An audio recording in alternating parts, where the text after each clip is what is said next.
Hello बच्चों, कैसे हैं आप सब। आशा करता हूँ अच्छे होंगे और मैं भी अच्छा हूँ। आप सभी को शिवरात्रि, महाशिवरात्रि की ढेर सारी शुभकामनाएं। भोलेनाथ जी आपको सफलता प्रदान करें। हमारा जो है एग्जाम ये नज़दीक आ रहा है और सच पूछे तो आ ही गया है और इसको लेकर के बड़ा फियर होता है, बड़ा डर होता है, बड़ा भय होता है। एग्जाम आ रहा है, एग्जाम आ रहा है, एग्जाम आ रहा है। Board exam, board exam, board exam है, बॉर्डर पर नहीं। मैं कई बार ये बोल चुका हूँ। और जैसे आप 8वीं या 9वीं का एग्जाम दिए हैं, वैसे ही ये भी एग्जाम होता है, थोड़ा सा उससे अलग होता है। आप अपने मन से डर को निकालिए। कभी कभी आप ऐसा फील कर लेते हैं, ऐसा सोच लेते हैं जैसे अच्छा आपके पहले तो बोर्ड एग्जाम होती नहीं थी। आप पहले बोर्ड एग्जाम कहाँ होती थी? आप 10 में पहुंचे तभी बोर्ड एग्जाम शुरू हुई ना। अरे भाई, आपके पहले भी बोर्ड एग्जाम होती थी, बच्चे पेपर देते थे, रिजल्ट आता था, सफल असफल होते थे। ये तो हर वर्ष की कहानी है। ठीक भाई, आपको भी एग्जाम देनी है, इसमें इतना घबराने की क्या जरूरत है। आप अपने आप को एग्जाम के लिए बिल्कुल तैयार अभी से करके रखिए। ठीक, पेपर कैसे देना है इस पे ऑलरेडी मैं वीडियो बना चुका हूँ, जरूर देखिएगा उसको। और आज मैं बात करने वाला हूँ कि आपके मन में जो भी संशय होता है या कंफ्यूजन की कंडीशन होती है, ठीक है, उससे हमें पार पाना है। और मैं आपको कोई नई बात नहीं बताने जा रहा हूँ, ठीक है, आप सारी बातें जानते हैं, बस उन बातों को ही वापिस हम लोग रिवाइज करेंगे। ठीक, जैसे होता क्या है कि आप 10th में हैं या 12th में हैं, यानी बोर्ड एग्जाम, आप बोर्ड एग्जाम के कैंडिडेट हैं, बोर्ड एग्जाम आपको देना है। तो ये समझ लीजिए कि आपने पढ़ाई कैसे की, इससे किसी को कोई मतलब होता नहीं। आपकी तैयारी कैसी है, इससे भी कोई मतलब नहीं है। इसके पहले आप 6, 7, 8 में कैसे पढ़ते थे, उससे भी किसी को कोई मतलब नहीं। और आपका एग्जाम शुरू हो गया है, एग्जाम आप दे रहे हैं, वहाँ भी कोई मतलब नहीं है। आपके रिजल्ट का इंतजार पूरी कायनात को होता है। ठीक, ननेरे फुफेरे ममेरे चचेरे रिश्ते नातेदार आजू बाजू, पूरी कायनात को आपके रिजल्ट का इंतजार होता है। ठीक, अब रिजल्ट आ जाने के बाद सब कुछ अगर ईश्वर की कृपा से अच्छा है, ठीक, और अगर 19-20 हुआ है, ठीक, बेटा तुम्हारा रिजल्ट आने वाला था, क्या हुआ, सामने वाले को पता है, तुमसे जरूर पूछेगा। ऐसे बहुत सारे लोगों का मुंह बंद रखने के लिए आपको तैयार रहना है। हमें किसी से लड़ने थोड़ी जाना है, हमें अपनी पढ़ाई पे ध्यान देना है। और ऐसी तमाम तरह की बातें आएंगी। आप चाहे सोशल मीडिया पर ज़्यादा एक्टिव रहते हो, मतलब मोबाइल चलाते हैं, टीवी देखते हैं, घूमने जाते हैं, तो बीच बीच में ऐसा सुनने को मिलता है, ध्यान दे लो बेटा, बोर्ड एग्जाम है। सही बात है, तो आप किसी को ऐसा बोलने का मौका मत दीजिए, तैयारी कीजिए ना, क्या दिक्कत है, कोई दिक्कत नहीं। मैं समझता हूँ कि अभी स्कूलों में सब्जेक्ट कंप्लीट कर दिए गए होंगे, रिवीजन भी हो गया होगा और राउंड टेस्ट शुरू होगा और आप राउंड टेस्ट दे रहे होंगे। ये वीडियो आपके पास पहुंचते टाइम पर हो सकता है कि आप राउंड टेस्ट दे करके ही लौटे हों स्कूल से, तो अच्छी बात है। अब आपने जो राउंड टेस्ट दिया, सीधी सी बात है, उसमें से आपने कुछ क्वेश्चन नहीं किए होंगे तो कुछ गलत होंगे चेक होने के बाद। वो सब्जेक्ट टीचर से ये गलत था, इसका सही आंसर क्या आएगा, ठीक है, वो समझिए। और जो आपको लगा कि नहीं ये तो हमसे गलती हो गई, ये तो ऐसे होता था, जिसको आपने खुद ही समझ लिया, यानी पेपर दे चुकने के बाद, यानी राउंड टेस्ट, वो घर पे आकर के आप एक बार अच्छे से उसको देख लीजिए कि आपसे कहाँ मिस्टेक हुई और कहाँ से आपसे क्या छूट रहा है, कहाँ पे आपकी तैयारी में कमी रह जा रही है। और एक बार हॉल टिकट हाथ में आ जाने के बाद उसके अकॉर्डिंग अपना आप टाइम टेबल सेट कर लीजिए। अगर नहीं किया हो तो अब आप अपना टाइम टेबल सेट कर लीजिए हॉल टिकट के अकॉर्डिंग। आपको अगर हॉल टिकट मिलने वाला होगा जल्दी ही जो है, ठीक है, तो आप उसके हिसाब से अपनी तैयारी बच्चों शुरू कर लीजिए। याद रखिए कि आप जो भी पेपर पे लिख करके आते हैं,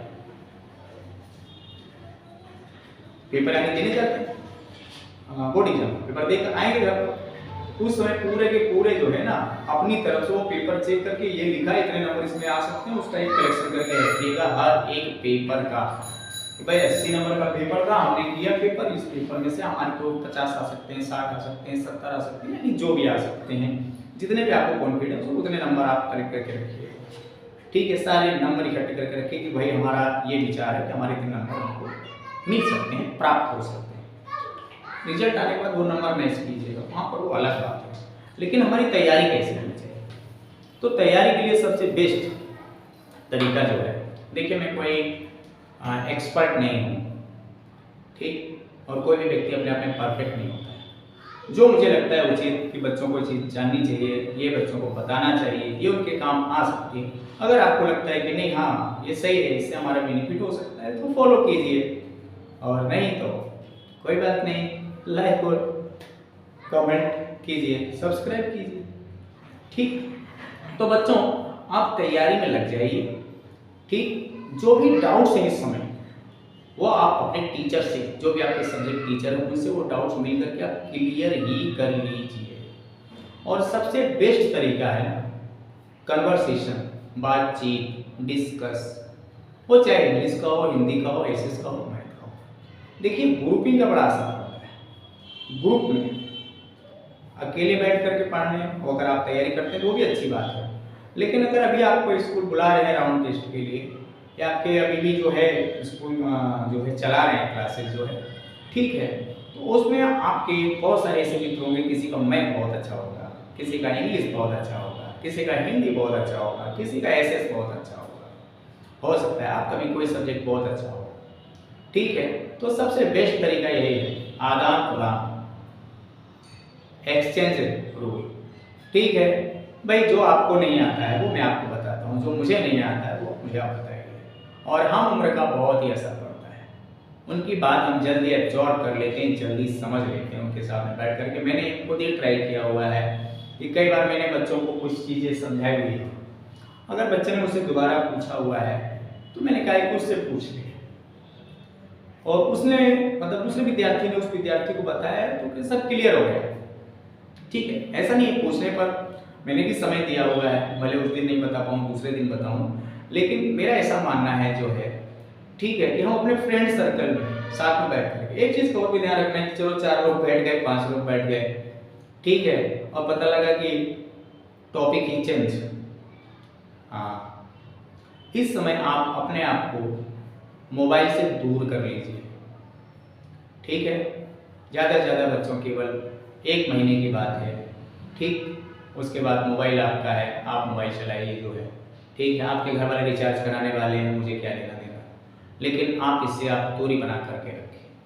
और एक चीज़ याद रखिए, ठीक है, कमज़ोर और तेज, इस बात को मैं मानता नहीं हूँ, ये चीज़ होती नहीं है कि मैं कमज़ोर हूँ वो तेज है, ऐसा कुछ नहीं है। मैं मानता हूँ कि कोई विद्यार्थी या तो वो लापरवाह है या तो वो आलसी है, और दूसरा विद्यार्थी जो तेज जिसे हम कहते हैं वो परिश्रमी है। ठीक है, और जो आलसी और लापरवाही करेगा वही कमज़ोर होगा, और वो इनको त्याग करके वो भी उस तेज की श्रेणी में आ सकता है, आप भी आ सकते हैं। ठीक है, मैं भी एवरेज विद्यार्थी रहा हूँ जो है, ठीक, मुझे वित्त विज्ञान की प्राप्त हुई, ज्ञान चक्षु खुले, मित्र लोगों ने, हमारे जो है फैमिली वालों को जो पढ़ रहे थे बड़ी क्लासेस में, समझाया, समझ में आया कि हाँ भाई पढ़ना है, ध्यान देना है। तो ऐसा नहीं है जो है, ठीक है, आप ध्यान देंगे, आप पढ़ना चाहेंगे, आप तैयारी करेंगे। एक चीज़ याद रखिए, जुनून, ठीक है, हाउ इज द जोश, ठीक, ये आपका हाई होना चाहिए। जज्बा अगर हमारे अंदर आ जाए ना, तो आप ये समझ लीजिए कि माउंट एवरेस्ट पता कर, सुनी होगी ना कहानी आपने, वो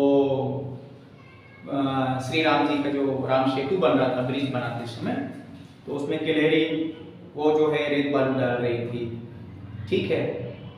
तो उससे मतलब कि पूछा गया कई भान ढूंढने कि भाई तुम्हारे इतने छोटे से योगदान से क्या मतलब है। उसने कहा कल को इतिहास लिखा जाएगा तो कम से कम ये तो नहीं कहा जाएगा कि मैंने इस काम में मदद नहीं की, मेरा भी नाम आएगा। और देखिए आता भी है।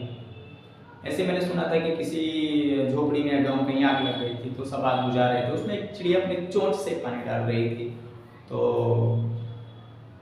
उसको भी यही क्वेश्चन किया गया था। तो उसने कहा कि मैं आग बुझाने वाले में से मेरा नाम लिखा जाएगा, आग बुझाने वालों में। मैं इससे आपको क्या एजुकेशन शिक्षा देना चाहता हूँ, आप तैयारी मत कीजिए, पढ़िए मत। अरे मैं तो फेल हो गया, असफल हो गया, मुझको कुछ नहीं आता था, ये गलत बात है, ठीक है। बैठ करके, खाली बैठ करके आप ये सोचें कि कुछ प्राप्त हो जाए तो नहीं होता है, ठीक। कुछ पाने के लिए कुछ करना पड़ता है, ठीक। तो कुछ पाने के लिए कुछ करिए, और कुछ करिए क्या है, आपकी तो ड्यूटी ही है पढ़ाई करना, तो करिए ना भाई। जो डाउट्स है अपने आप जो भी सब्जेक्ट टीचर हैं उनसे पूछिए और तैयारी में जुट जाइए। हाथ धोगे नहीं, नहा धोगे, तैयारी करो ना भाई, ठीक है। और मैंने कहा कि सभी लोगों को चुप कराना है, ठीक। हाँ, और याद रखिए आप चाहेंगे तो होगा। एक ट्रेन की मैं आपको छोटी सी 1 मिनट की स्टोरी बताता हूँ। मैं सोचता था मैं चढ़ सकता था, मैं सोचता था मैं चढ़ सकता था। उसको एक पहाड़ पर ट्रैक था रेलवे का, ठीक है। तो लिखा तो क्या है, ट्रेन को लेकर के, और ट्रेन उस पर चढ़ जाती है, काफ़ी ऊंचाई को थी। पोएम थी इंग्लिश की बच्चों।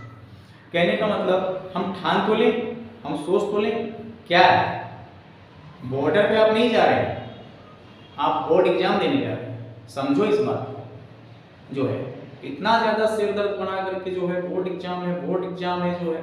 अरे एग्जाम है, हर वर्ष होता है, लाखों बच्चे देते हैं, हम भी देंगे। तैयारी कीजिए, हमारी तैयारी है, कॉन्फिडेंस बना करके रखिए, तैयारी कीजिए। जो भी डाउट्स है वो अपने सब्जेक्ट टीचर से पूछिए।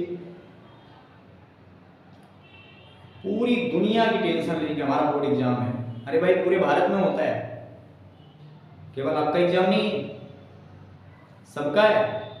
जो भी 10th या 12th यानी बोर्ड एग्जाम के कैंडिडेट हैं इस वर्ष, तो आप कोई एग्जाम देनी,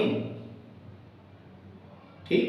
हाँ, हो सकता है कि पेरेंट्स के द्वारा कभी कभी मतलब कमेंट वगैरह कर दिया जाता है या गुस्से में बोल दिया जाता है, तो उसको मन में लेकर के नहीं बैठना। अब पेरेंट्स हमारी गलती में हमको नहीं बोलेगा तो कौन बोलेगा, बजो भला, पेरेंट्स ही बोलेंगे, ठीक है। और उन्होंने उतना खोया है आपके लिए, उन्होंने उतना आपके लिए किया हुआ है, ठीक है। लेकिन उनके लेवल को हम बच्चों तब तक नहीं समझेंगे, क्योंकि जब तक हम उस लेवल पे नहीं पहुंचेंगे। वो पेरेंट्स हैं, ठीक। हाँ, तो क्या बोल रहे हैं, आपको कुछ बोल रहे हैं सुन लीजिए, उसको एक्सेप्ट कीजिए। तुम ही हो माता पिता, तुम ही हो, ठीक। अपने पढ़ाई ध्यान दीजिए। कोई और कोई क्या बोल रहा है आपको, छोटी छोटी बातों से उभरिए। आपका फोकस मेन अर्जुन की तरह, ठीक, मछली की आंख पर होना चाहिए, ठीक। हाँ, आप सभी के सभी अर्जुन हैं, आप सभी के सभी अर्जुन हैं, और आपको अपना लक्ष्य भेजना है। और ये तैयारी आपके हाथ में है। जितना अच्छा अपने आप को आप समझते हैं, उतना अच्छा आपको कोई नहीं समझ सकता। सबसे बढ़िया अपने बारे में अगर कोई व्यक्ति जानता है तो अपने ही बारे में जानता है, ठीक। तो आपकी तैयारी क्या है, उस तैयारी में कितनी कमी है, कितनी और तैयारी की जरूरत है, कितना हम स्टडी को समय दे रहे हैं, कितना और उसे समय दे देना चाहिए, ये सब कौन डिसाइड करेगा, आप समय निकालें। हाँ, हो सकता है कि मैंने देखा है बहुत सारे बच्चे मिले हैं कि हमें घर का भी काम करना पड़ता है, सब जरूरी होता है। मैं बहुत सारे बच्चों को पढ़ाया हूँ, और इस बात के लिए भी मुझे खुशी है कि वो बच्चे अपने घर की बहुत सारी प्रॉब्लम्स मुझसे उन्होंने शेयर की कि हमें ये काम करना पड़ता है, वो काम करना पड़ता है, घर का काम करना पड़ता है जो है, और पढ़ाई में हमारे लिए डिस्टर्ब होता है, समय नहीं निकल पाता है। लेकिन मैं इसको बहुत 50% सही नहीं मानता, 50% तो सही। तो अगर आप घूमने जा रहे हैं, अगर आप मोबाइल चला रहे हैं, अगर आप किसी से बैठ करके 2 घंटा बतिया रहे हैं, ठीक है, तब आपका काम कहाँ जाता है? जो समय आपका बच रहा है उस समय में तैयारी कीजिए ना, किसने रोका है? ठीक। और घर वाले कम से कम इतने निष्ठुर नहीं है, उन्हें भी पता है कि उनका बच्चा जो है एग्ज़ाम देने वाला है, ये सेंसिटिव एग्ज़ाम होती है, बोर्ड की एग्ज़ाम है, तो ठीक है, उनकी भी कोशिश रहती है। पहले वाला ज़माना गया, आपके पेरेंट्स बहुत प्रैक्टिकल हो गया है, आपके टीचर्स बहुत प्रैक्टिकल हो गए हैं, अब वो हर एक कदम पर आपकी मदद करने के लिए तैयार रहते हैं, पूरा माहौल ही बदल गया है। ठीक है बच्चों, और आप तो सौभाग्यशाली हैं कि इस युग में आप हैं, इतनी आधुनिकता है, इतना डेवलपमेंट है, इतनी टेक्नोलॉजी बढ़ गई है, सारी चीज़ की सुविधा है। गुरुजी नहीं अवेलेबल हो पाए, मोबाइल से ही पढ़ लिया, ठीक है, मोबाइल सब जानकारी मिल जाती है आपको। और पहली बात तो अब जगह जगह कोचिंग क्लास, ट्यूशन्स वगैरह बहुत सारे टीचर्स कोचिंग संस्थान अवेलेबल हैं, ठीक है। और पहली बात तो स्कूल के टीचर जो है पूरी भरपूर मदद करते हैं, सब बताते हैं। अगर आप पूछेंगे उनसे, आपका मनोबल वो कमतर नहीं होना चाहिए, आपका जज्बा, आपका जोश, आपका जुनून वो कम नहीं होना चाहिए। आप चाहें तो अच्छा कर सकते हैं, आप चाहें तो बहुत अच्छा कर सकते हैं, और आप चाह ही लें तो आप सबसे अच्छा कर सकते हैं। अब ये आपके ऊपर डिसाइड है कि आपको केवल अच्छे तक रुके रहना है कि बहुत अच्छे तक रुके रहना है, या सबसे अच्छे तक पहुंचना है, ठीक। और आप टाइम टेबल अपना, आपके जो सब्जेक्ट हार्ड है उसे ज़्यादा समय दो, ठीक। जो सब्जेक्ट आपको लगता है कि नहीं मैं इसमें नंबर गेन कर सकता हूँ, ये मुझे समझ में आ सकता है, उसको भी समय दें। एवरेज निकाल करके जो है कितना समय आपके पास बच रहा है उसको सब अच्छे से मैनेज करें अपने समय, पहली बात तो। और सभी विषयों को जो है आप टाइम दीजिए। और एक चीज़ अभी मुझे याद आई, होता क्या है कि एग्ज़ाम आपका पता लगा 1 हफ्ता रह गया है, तब जो सबसे पहला एग्ज़ाम होता है ना, उसी को लेकर आप बैठ जाते हैं, भाई इसको मैं घोल कर पी डालूंगा।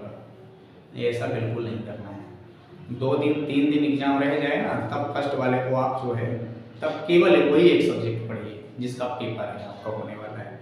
बाकी आप तब तक यानी 3-4 दिन पहले तक आप सभी सब्जेक्ट आप उसको देखते रहें, उसको पढ़ते रहें, उसको समझते रहें, ठीक। और जो भी उसमें आपको प्रॉब्लम्स है, डाउट से अपने सब्जेक्ट टीचर से आप संपर्क में भी बने रहिए, ठीक है, और उन्हें करते रहिए। और स्कूल अगर अभी चल रहे हैं, आपको बुलाया जा रहा है राउंड टेस्ट के लिए, तो बिल्कुल भी उसमें आप छुट्टी मत कीजिए, आलस मत कीजिए, जाइए टेस्ट दीजिए। और जो भी आपका पेपर से डाउट्स हो, जितने भी ज़्यादा पेपर से आप सोल्व कर सकते हैं, असाइनमेंट वगैरह मिल जाती है स्कूलों से, अब तो स्टेशनरी वगैरह पर भी अवेलेबल है, उसको आप सब सॉल्व, मैं समझता हूँ कि बहुत सारे बच्चे तो कर भी चुके होंगे, बहुत सारा कर चुके होंगे, और ज़्यादा से ज़्यादा कीजिए जो है, ठीक है। कोई बहुत बड़ा पहाड़ नहीं है, हुआ नहीं है, एग्ज़ाम है, जैसे सब एग्ज़ाम होती है वैसे ये भी एग्ज़ाम होती है। आप सभी को ऑल द बेस्ट, मेरी तरफ से ढेर सारी शुभकामनाएं। वंदे मातरम।